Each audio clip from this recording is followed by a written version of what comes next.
The live TV, सच सबसे आगे। नमस्कार, द लाइव टीवी देख रहे हैं आप। मैं हूं हर्षिता सिंह आपके साथ। उत्तराखंड विधानसभा चुनाव से पहले राज्य में सत्ताधारी बीजेपी का कुनबा अभी से टूटकर बिखरना शुरू हो चुका है। राज्य में चुनाव के पहले जी जान से अपनी जमीन बचाने में जुटी बीजेपी को एक बड़ा झटका लगा है। प्रदेश के सबसे बड़े दलित चेहरे और कैबिनेट मंत्री यशपाल आर्य ने बीजेपी को झटका दिया है और एक बार फिर से कांग्रेस का हाथ थाम लिया है, जिससे बीजेपी में सन्नाटा पसर चुका है। उत्तराखंड सरकार में मंत्री यशपाल आर्य ने कांग्रेस का दामन थाम लिया। दिल्ली में उत्तराखंड के पूर्व सीएम हरीश रावत और रणदीप सुरजेवाला की मौजूदगी में यशपाल आर्य ने कांग्रेस की सदस्यता ग्रहण की है। ये वीडियो जो सामने आई है हम आपको दिखा रहे हैं। ये वीडियो देखिए, यहाँ सभी लोग एक साथ मौजूद नजर आ रहे होंगे। यशपाल आर्य के साथ इनके बेटे भी हैं। आपको बता दें कि यशपाल आर्य लंबे अरसे तक कांग्रेस के कुनबे का ही हिस्सा थे, लेकिन फिर 2017 में उन्होंने बीच में कांग्रेस छोड़कर बीजेपी का दामन थाम लिया था, जहां बीजेपी ने उन्हें कैबिनेट मिनिस्टर बनाया अपनी सरकार बनने के बाद। लेकिन पार्टी के अंदर चल रहे अंतरकलह और पार्टी से नाराज चल रहे यशपाल ने अब एक बार फिर से कांग्रेस का हाथ थाम लिया है और घर वापसी की है। उनके कांग्रेस में शामिल होने को घर वापसी के तौर पर देखा जा रहा है, क्योंकि पहले कांग्रेस का हिस्सा थे और अब एक बार फिर अपनी पुरानी पार्टी में शामिल होकर यशपाल आर्य ने बीजेपी को बड़ा झटका दे दिया है। विधानसभा चुनाव से पहले यशपाल आर्य के साथ साथ उनके बेटे संजीव आर्य ने भी कांग्रेस की सदस्यता ग्रहण कर ली है। यशपाल आर्य के पास पुष्कर धामी कैबिनेट में परिवहन समेत 6 विभागों की जिम्मेदारी थी। यशपाल आर्य बाजपुर से बीजेपी के विधायक थे, जबकि संजीव आर्य जो कि उनके बेटे हैं वो नैनीताल सीट से बीजेपी के विधायक थे। कांग्रेस में शामिल होने से पहले यशपाल आर्य ने उत्तराखंड के कैबिनेट मंत्री पद से अपना इस्तीफा दे दिया था एक हफ्ते पहले ही। और आपको यहाँ बता दें कि यशपाल आर्य की कुछ महीने पहले नाराज होने की जो खबरें हैं वो निकल करके सामने आई थी। आपको याद होगा उस वक्त मुख्यमंत्री पुष्कर सिंह धामी आर्य से मुलाकात करके उन्हें मनाने की कोशिश करने के लिए गए थे। जब दोनों नेताओं की मुलाकात की जब खबरें सामने आई थी, तभी से अटकलों का जो बाजार था वो काफी ज्यादा गर्म हो चुका था और ये कयास लगाए जा रहे थे। कहा जा रहा था कि उत्तराखंड बीजेपी में जल्द ही कुछ फेरबदल देखने को मिल सकता है। लेकिन मुख्यमंत्री पुष्कर धामी और यशपाल आर्य दोनों ने ही उस वक्त उस मुलाकात के सब कुछ ठीक होने की बात कही थी, लेकिन जो अटकलें लगाई जा रही थी अब देखिए कि वो आखिरकार सच साबित हो गई है। सीएम धामी की कोशिशें रंग नहीं ला पाई, वो मनाने में नाकाम रहे और जो होना था वो हो ही गया। बीजेपी को चुनाव से पहले बड़ा झटका लग गया।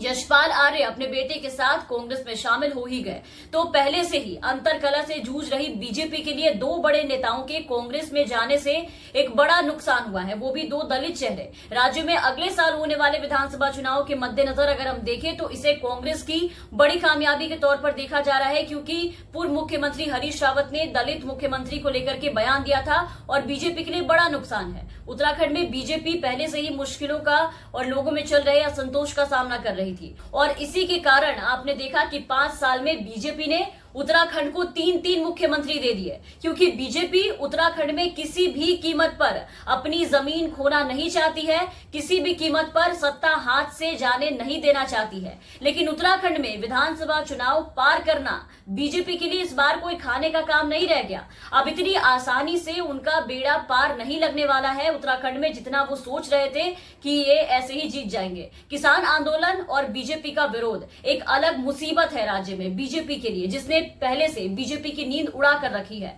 कल ही आपने देखा, हमने आपको पूरी वीडियो दिखाई थी कि लखीमपुर खीरी कांड को लेकर के उत्तराखंड में किसानों का उग्र प्रदर्शन किस तरीके से देखने को मिला था। बीजेपी के खेल मंत्री अरविंद पांडे के खिलाफ किस तरीके से किसानों ने झंडे गाड़ दिए थे। हालात ऐसे पैदा हो गए कि कार्यक्रम रद्द करके लौटना पड़ा। इसके अलावा बीजेपी में चल रहे अंतरकलह ने बीजेपी आलाकमान की टेंशन अलग से बढ़ा रखी है।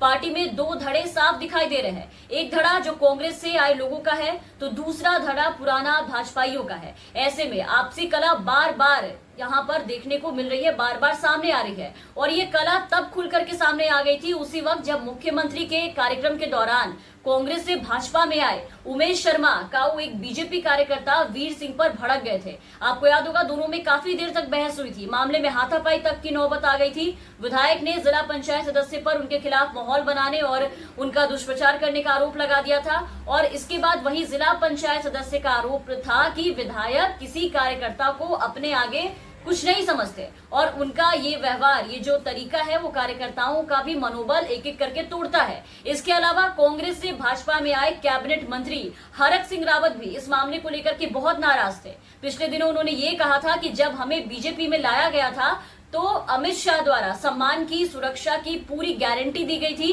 कि अगर आप बीजेपी में आ रहे हैं तो आपको सम्मान के साथ साथ सुरक्षा दी जाएगी, लेकिन ऐसा हुआ नहीं। हरक ने कहा कि पार्टी के भीतर एक धड़ा ऐसा है जो ये चाहता है कि हम सब बीजेपी को छोड़कर चले जाएं। और फिर इसके बाद कांग्रेस से बीजेपी में आए, कैबिनेट मंत्री बने बैठे यशपाल आर्य की नाराजगी और उसमें जो असंतोष था उनके अंदर वो सामने आने लगा। और आज देखिए कि सीधा बीजेपी को टाटा बाय बाय ही कर डाला, सीधा इस्तीफा दिया और कांग्रेस का हाथ थामा।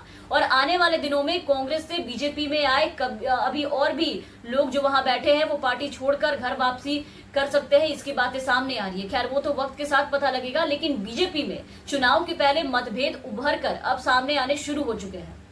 तो राज्य में पहले से किसान आंदोलन की तपिश झेल रही भारतीय जनता पार्टी अब पार्टी के अंदर मचे घमासान, पार्टी के भीतर चल रहे इस अंतरकलह से बुरी तरह फंसती हुई और घिरती हुई नजर आ रही है। चुनाव से पहले जो हालात बीजेपी के दिख रहे हैं उसे देखकर यही कहा जा सकता है कि आने वाले दिनों में उत्तराखंड की राजनीति एक कहीं भी करवट बदल सकती है, एक बड़ा जो फेरबदल है वो देखने को मिल सकता है। उत्तराखंड में चुनाव से पहले एक बार फिर उठापटक का दौर चल सकता है, जो चुनाव से पहले भाजपाइयों के लिए मुश्किल बढ़ा सकता है। आगे क्या होगा ये देखने वाली बात होगी। तमाम अपडेट्स और खबरों के लिए आप बने रहे द लाइव टीवी के साथ। चैनल पे नए हैं तो चैनल को सब्सक्राइब कर लीजिए, साथ ही बेल आइकन दबाना ना भूलें ताकि हम आपको खबरों से अपडेट रख सके। धन्यवाद। द लाइव टीवी, सच सबसे आगे।